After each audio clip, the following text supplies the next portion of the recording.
네, 복음교실 사용법 6번째 시간입니다.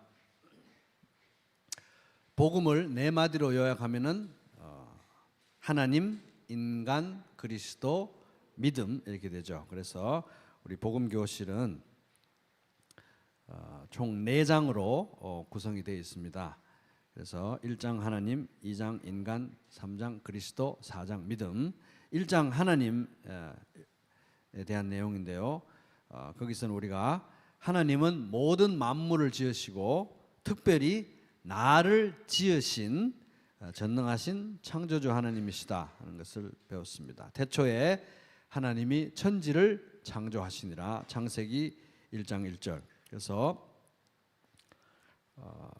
성경은 하나님이 계시다. 왜냐하면 이런 식으로 하나님의 존재를 증명하려고 애쓰지 않습니다. 왜냐하면 하나님이 창조주라는 사실이 너무 자명하게 모든 자연 만물 가운데 분명하게 나타나 있기 때문에 그렇습니다. 그러므로 인간은 하나님의 존재에 대해서 난 몰랐다 이렇게 무지를 핑계댈 수가 없습니다. 그게 이제 제 2문의 내용이었죠. 그럼 하나님은 어떤 분이신가? 제 3문의 내용입니다. 하나님은 완전한 사랑의 하나님이시면서 또 완전한 공의의 하나님이시다. 완전함에 이제 포인트가 있죠. 완전한 사랑, 완전한 공의. 그래서 이 하나님 앞에서 인간이 봉착한 딜레마는 우리 유인물 2페이지에 아래쪽에 있는 것처럼 인간이 봉착한 딜레마, 우리는 하나님의 사랑이 없이는 한순간도 살 수 없는 그런 존재, 하나님의 사랑이 절대적으로 필요한 존재임에도 불구하고 동시에 우리는 우리의 죄와 반역으로 인해서 하나님의 진노와 심판의 대상이라는 게 우리 인간이 하나님 앞에 또 봉착한 딜레마다 하는 것입니다. 그래서 하나님이 완전한 사랑의 하나님, 완전한 공의의 하나님이라는 것에 대한 중요한 근거 구절은 출애굽기 34장 6절 7절의 내용이죠. 거기 제 3문에 있는 내용입니다.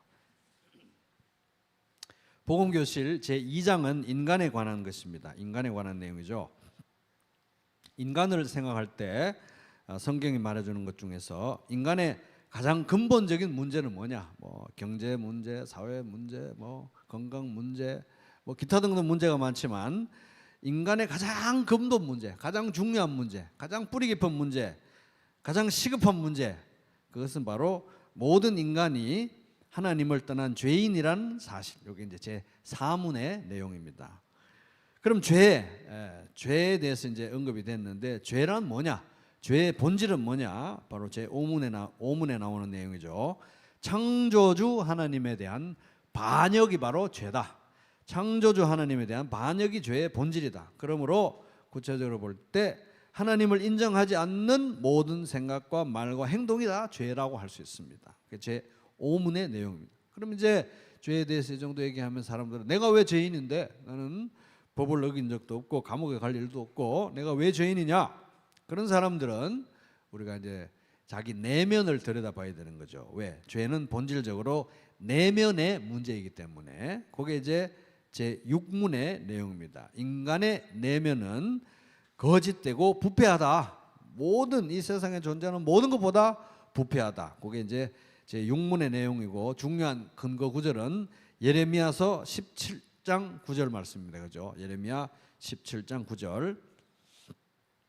그리고 죄는 내면의 문제일 뿐만 아니라 한 걸음 더 나아가서 인간 존재의 문제라는 거, 인간 존재. 그래서 인간은 뭐 구체적인 개개 낱낱의 어떤 죄를 지어서 죄인이라기보다는 궁극적으로 죄인이기 때문에 죄를 짓는다. 이게 제 7문의 내용입니다. 그래서 인간은 근본적으로 태어나면서 죄의 노예, 사망의 노예, 마귀의 노예라는 거예요. 그래서 죄의 노예라는 건 이제 우리 성경에 나오잖아요. 죄를 짓는 자마다 죄의 종이다.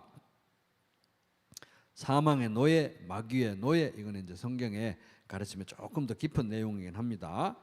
그래서 우리 하나님 앞에 선 인간의 영적 처지는 한마디로 말해서 뭐냐? 제 8문의 내용입니다. 인간은 존재 자체가 죄인이며 본질적으로 하나님의 진노와 심판의 대상이다. 이제 8문의 내용입니다. 그래서 사실은 이제 복음은 기쁜 소식이 돼야 되는데 기쁜 소식이 되려면 이런 것들이 이제 인정이 돼야 되잖아요. 그래서 이제 이런 것들을 건너뛰면 안 되고 차근차근 밟아가야 됩니다. 왜? 병이 들어야 아파야 의사가 필요하니까 아픈 사람에게 의사가 기쁜 소식이기 때문에 그렇습니다. 그래서 8문 이제 그 인간은 존재 자체가 죄인이고 하나님 앞에 본질적으로 하나님의 진노와 심판의 대상이다. 인간이 하나님 앞에 당연히 나 이거 주세요라고 말할 수 있는 거는 하나님 당연히 나 이거 좀 주세요라고 말할 수 있는 자격이 있는 거는 심판과 진노와 이거밖에 없다는 거예요. 하나님 앞에서. 그럼 이제 우리 또 질문이 나올 수 있습니다. 인간이 이렇게 하나님 앞에서 본질적으로 죄인이라면 하나님은 왜 율법과 양심을 왜 주셨냐 이거예요. 도덕과 양심은 왜 필요한가 하는 겁니다. 율법을 주신 이유는 제9문의 내용이죠. 제9문. 율법을 주신 이유는 율법을 다 지켜서 의롭게 될 수 있다는 그런 의미가 아니고 율법에 비춰진 우리 죄의 실상을 보게 하기 위해서 율법을 주셨다 하는 것입니다. 로마서 3장 20절 거기 복음교실에는 같이 읽어볼까요? 시작. 그러므로 율법의 행위로 그의 앞에 의롭다 하심을 얻을 육체가 없나니 율법으로는 죄를 깨달음이니라. 그래서 이제 모든 인간이 하나님 앞에 진노와 심판의 대상이다. 또 그리고 하나님의 법을 다 지킬 수도 없다. 여기까지 이제 우리가 살펴봤는데 그렇다면 또 이제 어떤 사람들은 짜증을 내면서 내가 다 책임지면 될 거 아니에요. 이런 식으로 나온 사람이 있습니다. 그러면서 내가 지옥 가면 될 거 아니야 내가 이런 식으로 말하는데 그러나 인간은 내가 지옥 가면 될 거 아니냐. 그러고 보니까 제가 고등학교 친구가 저한테 전도할 때 제가 했던 말이네요. 그런 사람도 있다고요. 그래서 그러나 인간은 제 신문의 내용에 의하면 인간은 자신의 죄에 대해서 다 책임을 질 수가 없다는 거예요. 자신의 죄에 대해서 하나님의 절대적인 거룩을 범하는 것이 인간 죄의 본질이기 때문에 지옥의 형벌로도 모자란다. 이게 제 신문의 내용입니다.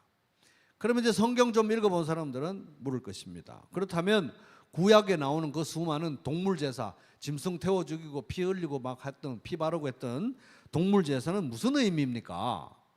그걸로 죄 용서받는 거 아니었어요? 이렇게 물을 수 있죠. 그렇지 않다는 겁니다. 제 11문의 내용입니다.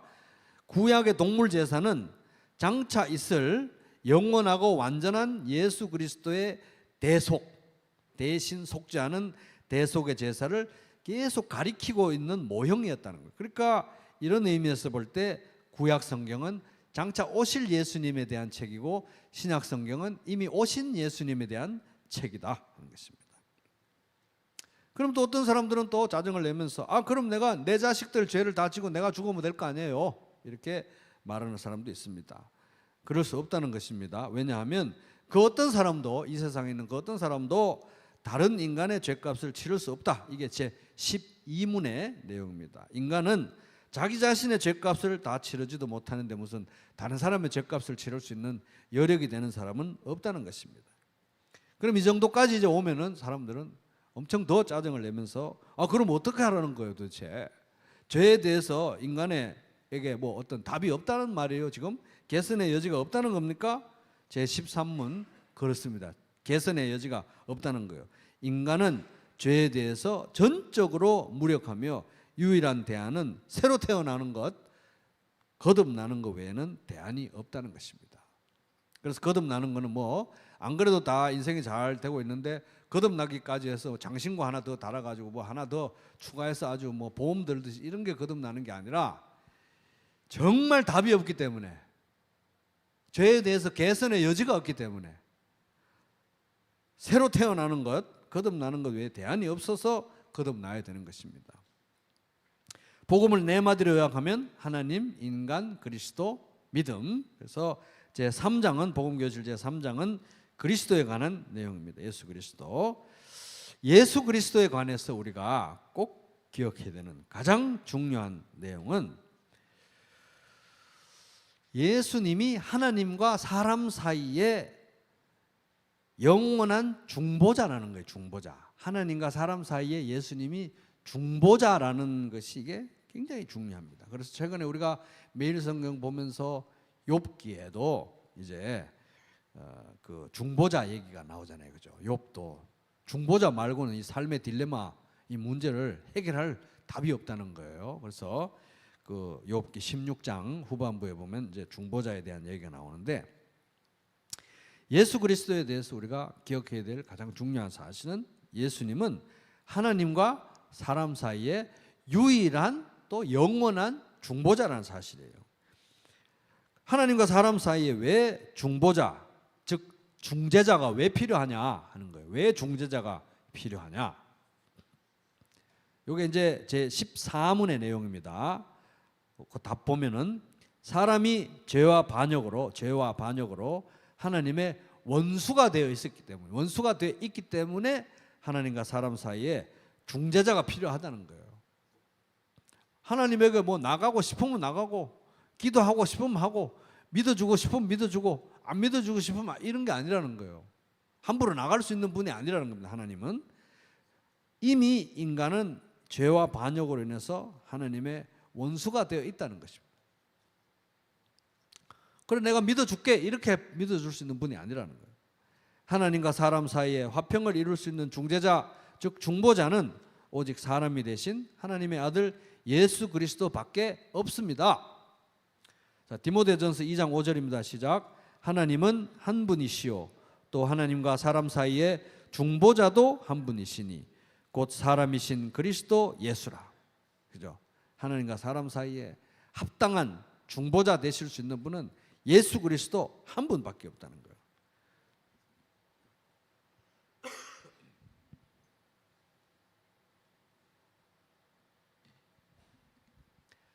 하나님과 원수된 것이 보통 일이 아닌데, 이 세상에 있는 뭐 권력자들 뭐 이런 사람들하고 원수된 것도 보통 일이 아닌데 하나님하고 원수는 게 보통 일입니까? 그죠? 근데 그 하나님과 사람 사이에 이 원수 관계에 있는데 이 관계를 해결하고 풀어줄 수 있는 중재 역할을 할 수 있는 분은 딱 한 분, 예수 그리스도밖에 없다는 거예요. 이게 이제 엄청난 이게 이 텐션이 이게 여기서 풀어지는 거예요. 복잡한 함수가 여기서 풀어지는 것입니다. 예수님. 도대체 하나님과 사람 사이에 어떤 중보자가 필요하길래 예수 그리스도 말고는 그렇게 중보자가 될 조건이 충족이 안 되느냐? 어떤 조건을 충족해야 하나님과 사람 사이에 온전한 중보자가 될 수 있냐? 그게 제 15문의 내용입니다.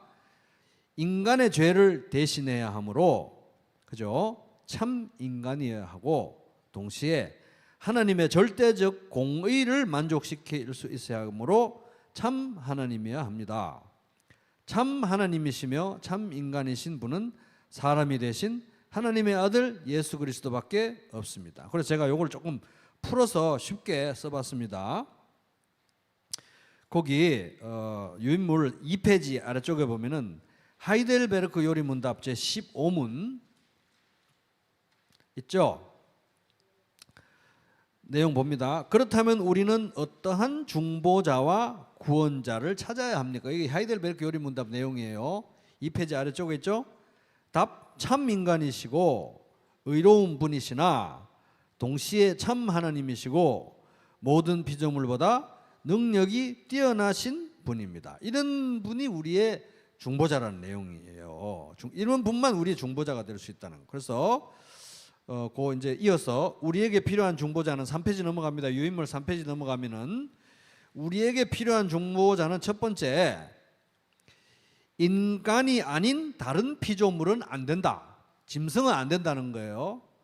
물론 구약 성경에 짐승의 동물 제사가 여러 계속해서 반복되어서 나오지만 그 동물 제사로는 인간의 죄를 대속할 수가 없어요. 모형은 될 수 있죠. 장차 오실 예수님에 대한 모형은 될 수 있으나 동물 제사로는 인간의 죄를 이게 해결할 수가 없어요. 왜? 죄를 지은 것은 인간이기 때문에, 그죠? 죄를 인간이 지었기 때문에 그렇다는 거예요. 두 번째 거 보면 다른 인간도 안 된다. 그 왜 그렇습니까?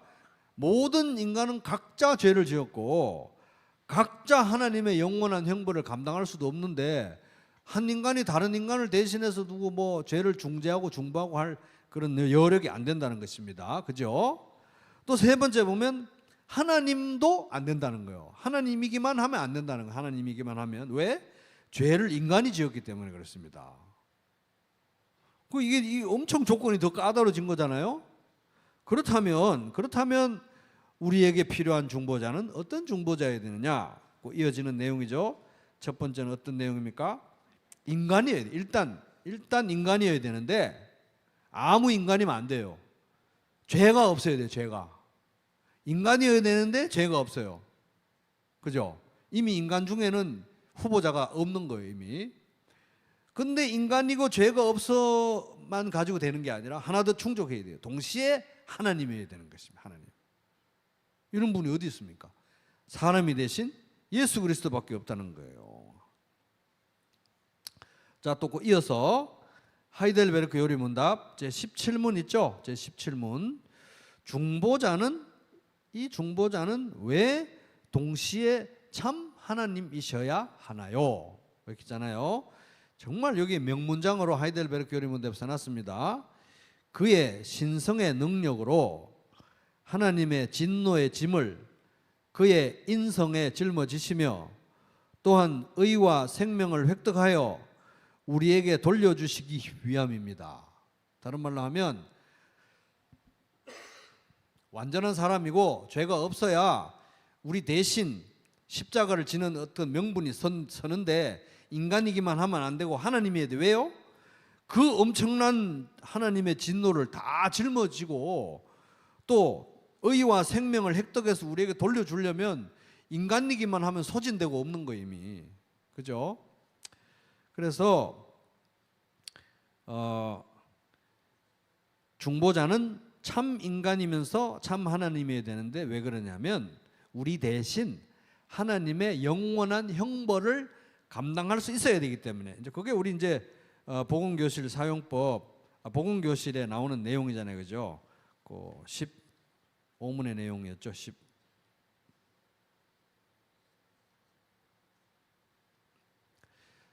15문. 인간의 죄를 대신해야 하므로 참 인간이어야 되고 15문.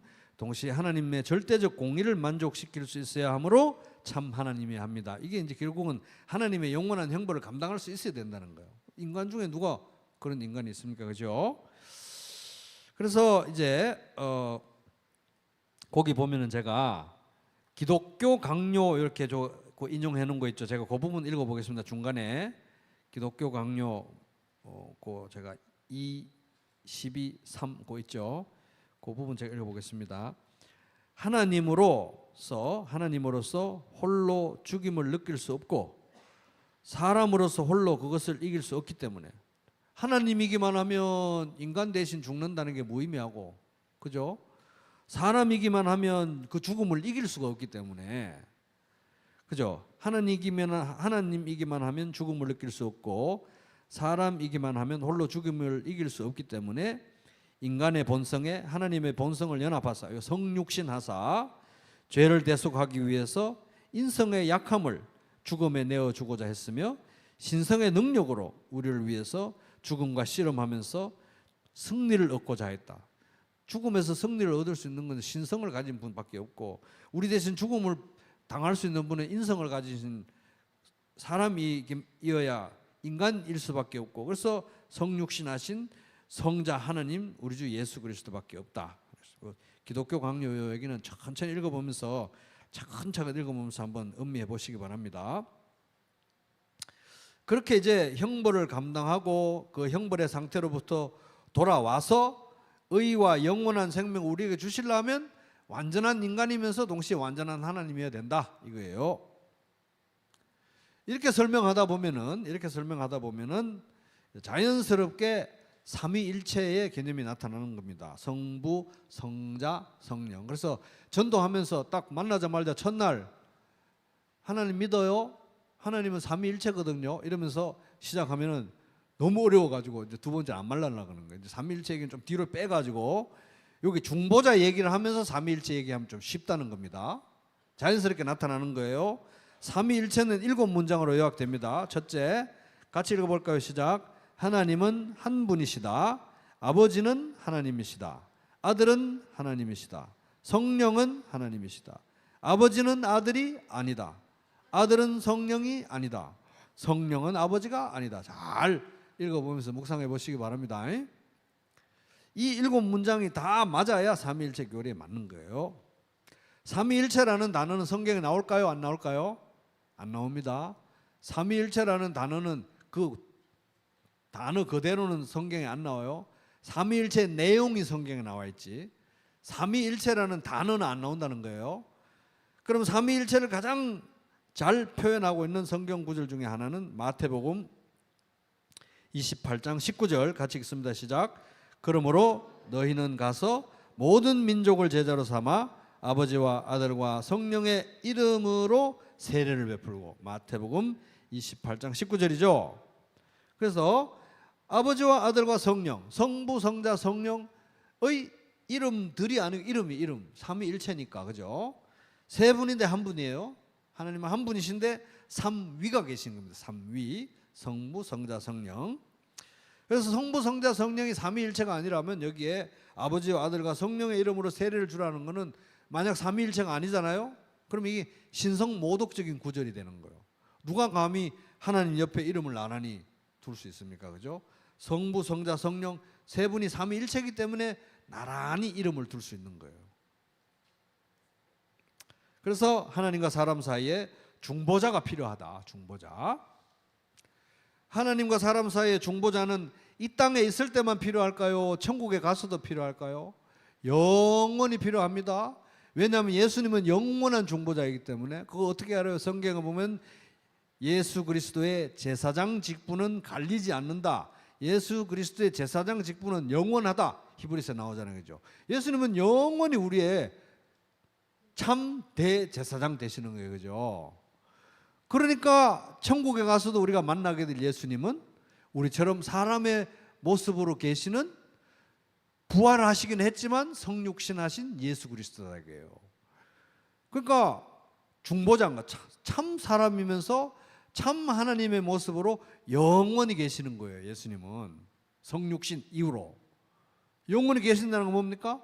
하나님과 사람 사이에 중보로 영원히 계신다는 거예요. 우리와 예수님의 연합도 영원하고. 그 예수님은 정말 중요한 분이라는 겁니다.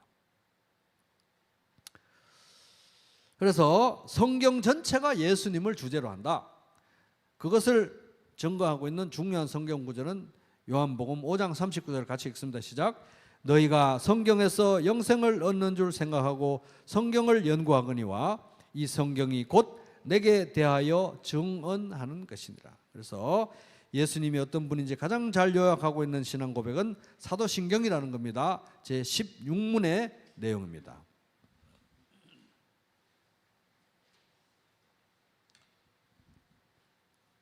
거기 또 제가 4페이지에 내드린 유인물 4페이지에 보면은 제일 위쪽에 존 그레샴 메이첸이라는 유명한 신학자가 있습니다. 이 사람이 기독교와 자유주의라는 책을 썼는데요. 거기에 이제 있는 그 인용구 처음에 거 제가 읽어보겠습니다.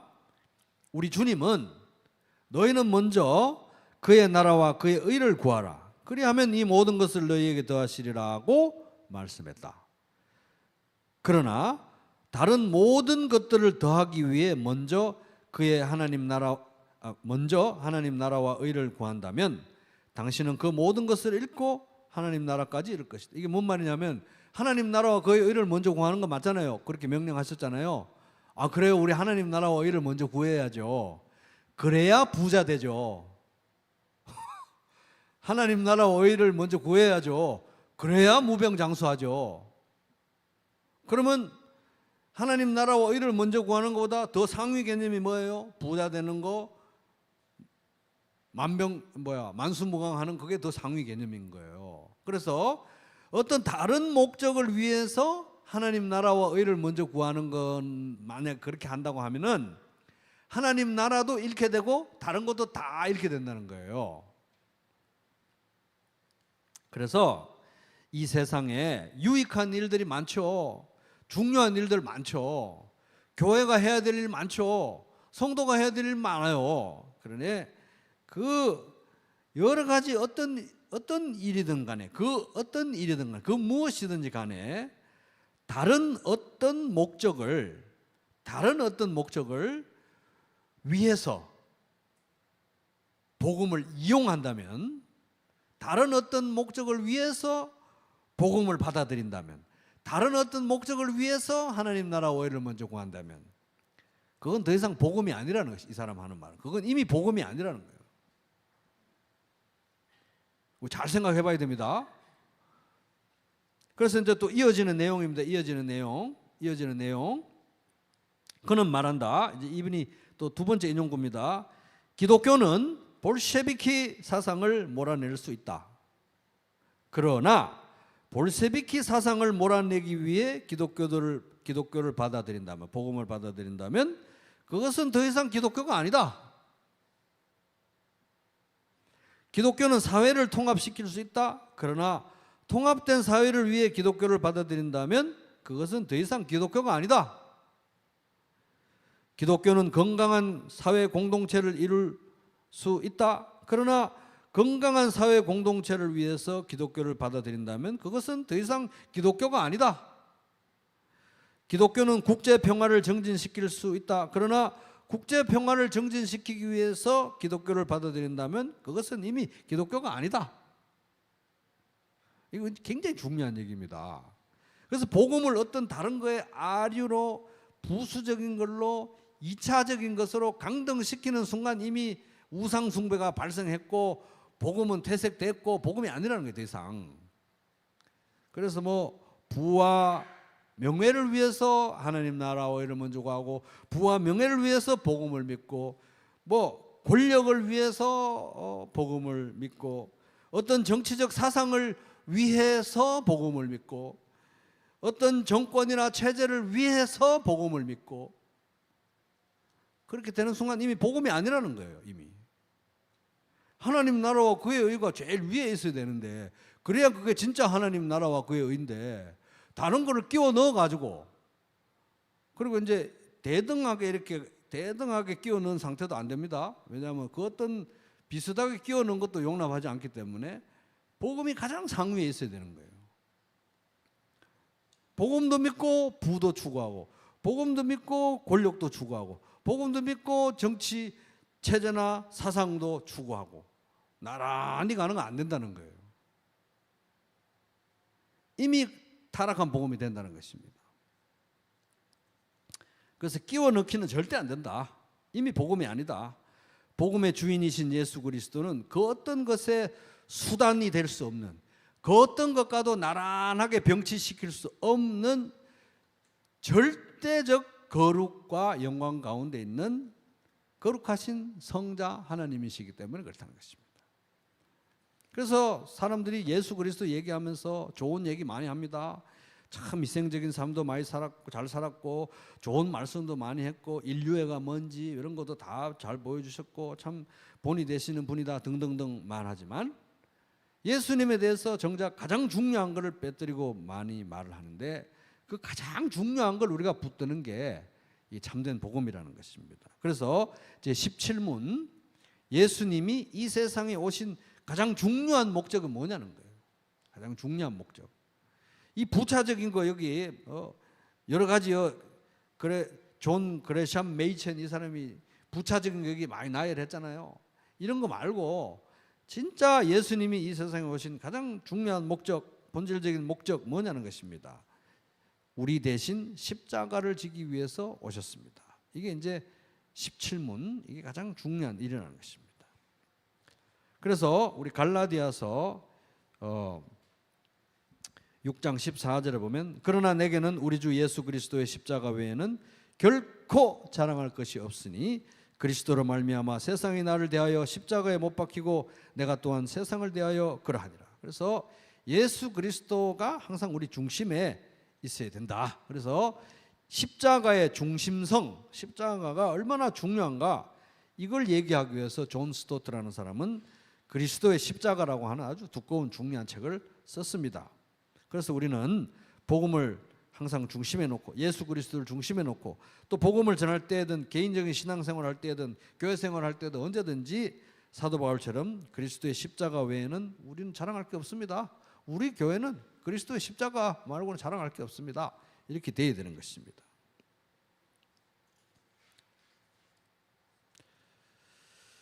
그러면 이 중요한 십자가에 대해서 이제 이 중요한 십자가인데, 이 중요한 십자가에서 제 18문 예수님께서 감당하신 것은 무엇입니까 하는 거예요. 그 이제 답 보면은 예수님은 십자가에서 우리의 모든 고통과 슬픔, 특별히 우리의 모든 죄악을 감당하셨습니다. 그래서 우리 이제 근거 구절로 이사야서 53장 4절에서 6절 있죠. 이거는 이제 세 번역으로 읽으면 더 좀 이렇게 느낌이 살아나니까 그걸 반복해서 읽어보시기 바랍니다. 성경에 보면은 나무에 달린 자는 다 하나님의 저주를 받은 자라고 신명기 21장 23절에서 얘기합니다. 그러니까 예수님이 십자가에서 저주를 받은 거예요. 그죠? 예수님이 십자가에서 저주를 받으셨는데 제 19문 예수님은 왜 십자가에서 저주를 받으셨냐는 거예요. 왜? 답, 예수님은 십자가에서 우리의 죄 때문에 우리가 받아야 할 저주를 제일 중요한 단어는 대신 받으셨습니다. 우리 대신 저주를 받으셨다. 그래서 이제 이 십자가를 설명을 하다 보면은 대신이라는 말이 너무 중요하잖아요. 대신이라는 말을 얘기하다 보면은 당신 대신, 나 대신 이러니까 그의 죄가 어정쩡하게 언급이 되는 게 아니라 진짜 본질적으로 언급이 될 수밖에 없죠. 우리가 그렇게 죄가 많습니까? 우리가 십자가에 거기 달려서 저주를 받아야 될 만큼 당신과 내가 그렇게 죄가 많다고 성경은 말씀하시는데 이해가 되시나요? 좀 더 얘기해 보실까요? 이렇게 되는 거죠. 그래서 십자가를 얘기하다 보면 이 죄에 대해서 우리가 깊이 있게 내려갈 수 있다 하는 것입니다. 대신 저주를 받으셨다. 그래서 갈라디아서 3장 13절 거기 있습니까? 같이 읽겠습니다. 시작. 그리스도께서 우리를 위하여 저주를 받은 바 되사 율법의 저주에서 우리를 속량하셨으니 기록된 바 나무에 달린 자마다 저주 아래에 있는 자라 하였습니다. 그래서 십자가를 이야기하고 전할 때 우리 가장 중요한 개념은 빠뜨리면 안 되는 개념은 나 대신 대속이라는 개념을 꼭 우리가 강조해야 됩니다. 20문 예수님은 십자가에서 형벌을 받으셨는데 왜 형벌을 받으셨느냐? 십자가는 그 자체가 사형 형틀이잖아요.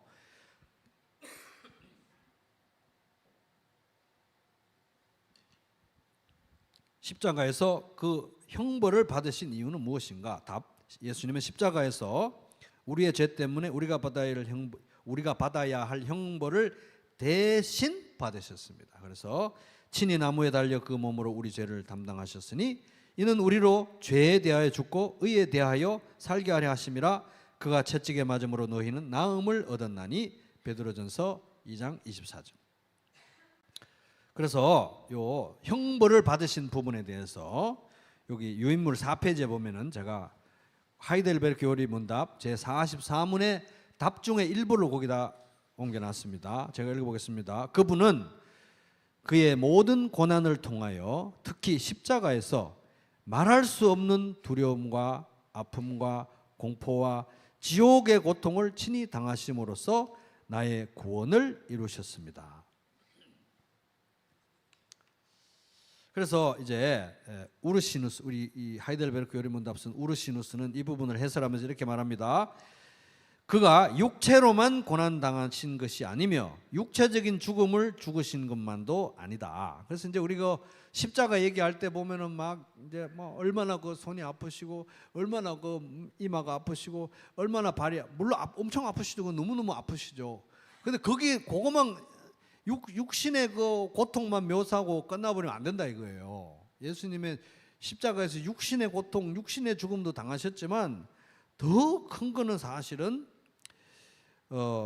영혼으로 그 영혼으로 불신자가 영원히 당하게 될 그런 가장 극심한 고통과 지옥의 고뇌를 온 몸으로 당하셨음을 십자가가 보여준다.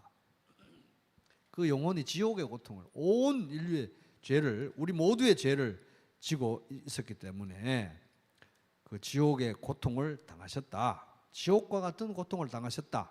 그게 십자가 고통의 본질입니다. 제 21문은 칭의 따라 볼게요. 칭의에 대한 내용입니다. 제 21문은 칭의. 칭의가 뭐냐 하면은 의롭다고 칭해준다, 의롭다고 선언해준다는 뜻이거든요. 칭의가 뭐냐? 죄인들의 죄를 용서하시고, 일단 용서하시고, 용서하실 뿐만 아니라 의롭다고 선언해주는 거예요. 의롭다고. 그래서 그리스도 안에서 영원토록 의롭다고 여겨주시는 거예요. 용서하시고 의롭다고 선언해 주시고 계속 영원히 의로운 것으로 여겨주시는 겁니다. 그래서 제 21문, 복음교실 21문, 죄가 없으신 예수님이 십자가에서 우리 죄를 감당하신 이유는 무엇인가요? 여기 보면 이제 칭의에 대해서 나옵니다. 답: 불의한 우리가 하나님께 죄 사함을 받고 의롭다함을 얻게 하기 위함입니다. 죄 사함, 죄 용서죠. 죄 사함과 칭의, 죄 사함과 의롭다함을 얻게 하기 위함입니다. 그래서 이제 근거 구절로 그 밑에 거부터 보면은 에베소서 1장 7절 있죠? 거기에 에베소서 1장 7절 보면은 같이 읽어볼까요? 시작. 우리는 그리스도 안에서 그의 은혜의 풍성함을 따라 그의 피로 말미암아 속량 곧 죄 사함을 받았느니라. 속량은 값을 지불하고 해방시킨다. 출애굽할 때 이집트에서 이스라엘을 속량하는 그 그림을 그리는 거예요. 그 속량의 핵심은 이제 바로 우리 예수님, 우리에 대한 그 속량은 바로 이집트가 아니라 죄에서 이렇게 건지시는 거니까 죄 사함이 되는 거예요. 죄 사함. 그래서 예수님께서 십자가에서 우리 죄를 감당하신 이유는 뭡니까? 죄 용서, 죄 사함을 위해서다. 이게 에베소서 1장 7절에 하면. 근데 예수님께서 우리를 위해서 이루신 죄 사함, 죄 용서는, 그래 죄 용서 다 했다, 죄 싹 씻었어, 죄 더러운 죄 싹 씻었으니까 이제 빨가벗고 나가라, 이런 용서가 아니라는 거예요. 죄를 싹 씻기고 발가벗겨서 내보내는 게 아니라 죄를 씻기고 예수님으로 옷을 입히는 거예요. 예수님으로. 요게 예수님의 죄 사함이라는 거예요. 예수님이 이루신 죄 용서라는 거예요. 싹 씻겨서 나가, 이게 아니라는 거예요. 그리스도로 옷 입히는 거예요. 그게 이제 고린도후서 5장 21절 보면은 하나님이 죄를 알지도 못하신 이를 우리를 대신하여 죄로 삼으신 것은 우리로 하여금 그 안에서, 이게 제일 중요해요. 그 안에서 이게 제일 중요한 거예요. 예수님 안에서 하나님의 의가 되게 하려 하십니다. 예수님 밖에 있으면 하나님의 의가 안 돼요. 예수님 안에서만, 예수님 안에서만. 그래서 하나님은 우리의 모든 죄를 용서하시고 씻어주셨을 뿐만 아니라 예수님으로 옷을 입히면서 예수님처럼 의롭다고 여겨주시고 선언해 주시고, 이게 칭의 되는 거예요. 칭의. 예수님의 의를 우리의 것으로 전가시켜주는 거예요. 전가. 그래서 싹 씻겨서 발가벗은 죄를 쫓겨내는 게 아니라 그리스도로 옷을 입고 의의 옷을 입혀주셨다는 거예요. 영원히. 그래서 이제 하나님은, 그래서 이제 우리가 그리스도 안에서, 예수 안에서 하나님의 의가 되었다. 이 말은 뭡니까? 여기 예수 안에서가 중요하다 그랬죠. 그 안에서 하나님의 의가 됐다. 이거는 뭐냐? 이제 하나님께서는 우리를 예수님이 의로운 것처럼 우리도 의롭다고 여겨주시고, 예수님이 아무 죄도 안 지은 것처럼 예수 안에서 우리도 아무 죄를 안 지은 사람처럼 여겨주시고, 예수님이 항상 의로운 일만 하신 것처럼 예수 안에서 우리도 다 항상 의로운 일만 한 것처럼 여겨주신다는 거예요. 우리는 그런 사람이 아닌데 예수 안에서, 이 칭의라는 것입니다. 칭의. 제 22문의 내용은, 아니 하나님은 왜 이렇게 우리에게 이렇게 엄청난 일을 행하셨냐 이거예요. 이렇게 엄청난 일을 왜 행하셨지? 제 22문, 하나님께서 독생자 예수님을 십자가에서 죽도록 내어주신 이유가 무엇입니까? 답: 우리를 사랑하시기 때문입니다. 요한일서 4장 10절 시작. 사랑은 여기 있으니 우리가 하나님을 사랑한 것이 아니요 하나님이 우리를 사랑하사 우리 죄를 속하기 위하여 화목 제물로 그 아들을 보내셨음이라. 또 영광 구절은 요한복음 3장 16절도 될 수 있겠죠.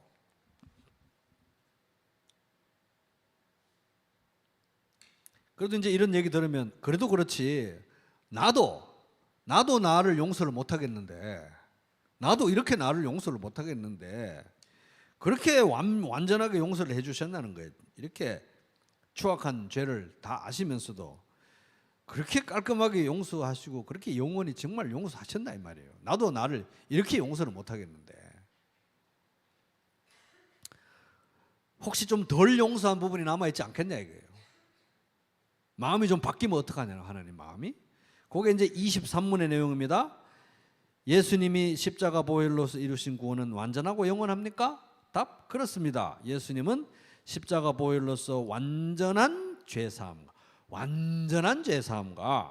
영원한 구원을 이루셨습니다. 그게 이제 히브리서 9장 12절 단 한 번의 지성소에 들어가셨습니다. 그는 염소나 송아지의 피로서가 아니라 자기의 피로서 우리에게 영원한 구원을 이루셨습니다. 히브리서 10장 18절 죄와 불법이 용서되었으니 죄를 사하는 제사가 더 이상 필요 없습니다. 개역 성경에 보면 더 이상 드릴 제사가 드리고 싶어도 필요가 있어도 드릴 제사도 없다 이런 식으로 표현되어 있고 여기 세 번역은 필요가 없습니다 이렇게 표현하고 있습니다. 요한복음 19장 30절 예수께서 신포도주를 받으신 후에 이르시되 다 이루었다 하시고 머리를 숙이니 영원히 떠나가시는 예수님이 다 이룬 걸 아셨기 때문에 십자가에서 다 이루셨다고 큰 소리로 외치고 돌아가신 것입니다. 제23문 예수님이 십자가에서 이루신 구원이 완전하고 영원한 효력. 나도 나 자신을 용서 못하겠는데 나도 내 마음이 이렇게 변하는데 이렇게 예수님께서 이루신 구원이 완전하고 영원한 효력을 가진다는 증거가 뭡니까? 증거 답 예수님의 부활입니다. 하나님은 예수님을 죽은 자 가운데서 다시 살리심으로써 부활시키심으로써 십자가의 완전하고 영원한 효력을 증명하시고 예수님이 하나님의 아들이심을 나타내셨습니다. 로마서 4장 25절 같이 읽겠습니다. 시작. 예수는 우리가 범죄한 것 때문에 내줌이 되고 또한 우리를 의롭다 하시기 위하여 살아나셨느니라. 이거 암송하셔야 됩니다. 로마서 1장 4절에 보면 세 번역으로 성령으로는 죽은 사람들 가운데서 부활하심으로 나타내신 권능으로 하나님의 아들로 확정되신 분이십니다. 그는 곧 우리 주 예수 그리스도이십니다. 그래서 이 부활의 의미를 이제 여기 굉장히 유명한 신약학자 토마스 슈라이너라는 사람이 이렇게 묘사합니다. 예수님의 부활은 우리 유인물 4페이지 아래쪽에 있죠. 예수님의 부활은 십자가의 죽음이 헛되지 않았음을 보여주는 확실하고 영원한 증거이다. 그의 십자가 죽음을 하나님께서 온전히 받으셨으며 십자가 보혈로 우리의 모든 죄에 대한 온전한 보상이 이루어졌고 또한 그가 십자가의 죽음으로 죄와 사망과 마귀의 권세를 무찌르셨음을 보여주는 것이 바로 부활이다. 그래서 그리스도는 우리를 의롭다 하시기 위하여 살아나신 것이다. 그러니까 우리를 의롭다 하기 위하여 살아나셨다. 요 로마서 4장 25절 뒷부분 의미가 바로 이런 의미라고 요렇게 아주 요 신약학자가 잘 정리를 한 거예요. 천천히 한번 읽어보시기 바랍니다. 제 25문. 그럼 예수님 부활하셨는데 부활하신 예수님 어디 계시냐는 거예요. 답 전능하신 하나님 우편에 앉아 계시고 우리를 위해 기도하시며 우리와 함께 하시며 죄인들을 부르고 계십니다. 복음은 사람이 전하지만 그 복음을 통해 죄인을 부르시는 분은 살아계신 예수 그리스도이십니다. 요거는 사실 25문은 전도자들이 꼭 명심해야 복음 전할 때 꼭 명심해야 되는 내용입니다. 요거는 그래서 로마서 8장 34절에 보면 누가 정죄하리요 죽으실 뿐 아니라 다시 살아나신 이는 그리스도 예수시니 그는 하나님 우편에 계신 자요 우리를 위하여 간구하시는 자신이라 살아계시고 우리를 위해 기도하시죠. 지금 현재도. 마태복음 28장 20절 내가 세상 끝날까지 너희와 항상 함께 있으리라고 하셨죠. 특별히 대사명 영혼구원에서 제자 삼을 때 세상 끝날까지 너희와 항상 함께 있으리라. 또 마태복음 11장 28절에 보면 우리가 유명한 구절이잖아요. 수고하고 무거운 짐진 자들아 다 내게로 오라 내가 너희를 쉬게 하리라. 예수님이 초청하시잖아요. 수고하고 무거운 짐진 자들을. 예수님이 이 땅에 살아 계셨을 때만 초청하는 게 아니고요. 지금도 초청하고 계세요. 누구를 통해서? 우리를 통해서. 우리 전도자들을 통해서 예수님이 부르는 거예요. 그러니까 이 전도는 내가 누구를 데리고 와서 막 구워 삶아가지고 영업하는 게 이게 전도가 아니고 살아계신 예수님의 말씀을 내가 전하는 것입니다. 예수님의 사자로서, 예수님이 보내신 사신으로서 우리가 전하는 거예요. 그리고 또 가서 제자 삼으라, 내가 너희와 세상 끝날까지 함께 하리라 하셨기 때문에 특별히 우리가 복음 전할 때 예수님이 함께 하신잖아요. 살아계신 예수님이. 요걸 우리가 염두에 둬야 되는 거예요. 그래야 우리가 오류에 빠지지 않을 수가 있는데, 복음을 전할 때 예수님을 깜빡 잊어버리는 거예요. 예수님을. 살아계신 예수님을 깜빡 잊어버리고, 예수님 없어요. 예수님이 하신 일은 달달달 외워가지고, 요렇게 하셨는데, 요렇게 돼가지고, 요렇게 믿으면, 요렇게 구원받고, 요렇게 구원도 취소가 안 되고, 요렇게 영생을 얻고, 요걸 알면은 당신 침례받아도 돼. 이렇게 구원받는 공식처럼 예수님은 까맣게 잊어버리고, 내가 무슨 수학 공식 달달달 외워가지고 잘 설명하는 강사처럼 딱 전하고, 요거만 알면 돼, 당신 구원받는 거야. 이렇게 전하면 안 된다는 거예요. 그러면 구원은 전하는데 뭐가 없는 거예요? 구원자가 없는 거예요. 구원은 전하는데 구원자가 없는 복음이 되는 거예요. 이게 굉장히 심각한 문제가 되는 것입니다.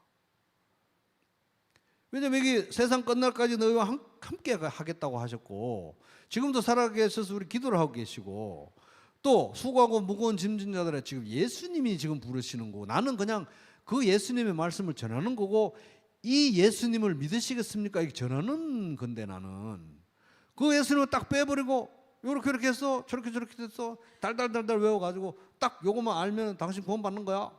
쉽지? 참 쉽죠? 이렇게 해가지고 내가 이렇게 잘 쉽게 설명하니까 쉽게 믿고 쉽게 구원받는 거 참 쉽죠? 이렇게 되면 이게 구원자가 빠진 복음이 되는 거예요. 구원받는 거 안 쉽습니다. 인간의 능력으로 안 돼요. 구원받는 게 왜 쉽습니까? 성령의 능력으로 될 때만, 성령님이 하실 때만 쉬운 거고, 사람이 쉽게 전한다고 쉬워지는 게 아닌 거예요. 구원받는 거는 사람이 절대 할 수 없는 일이기 때문에, 그 어떤 인간도 할 수 없는 일이기 때문에 인간의 능력으로 할 수 없는 일이라는 걸 인정해야 되고, 예수님이 직접 우리 입술을 통해서 전하시고, 성령님이 작용하실 때만, 성령님은 사람이 할 수 없는 일. 그럼 도대체 누가 할 수 있습니까? 사람은 할 수 없어도 성령의 능력으로 할 수 있다. 하나님은 하실 수 있다. 성령의 능력으로 되는 것입니다. 그래서 지금 요 25문을 잘 생각해 보셔야 우리가 복음을 전할 때 권세 있는 복음을 전하는 거예요.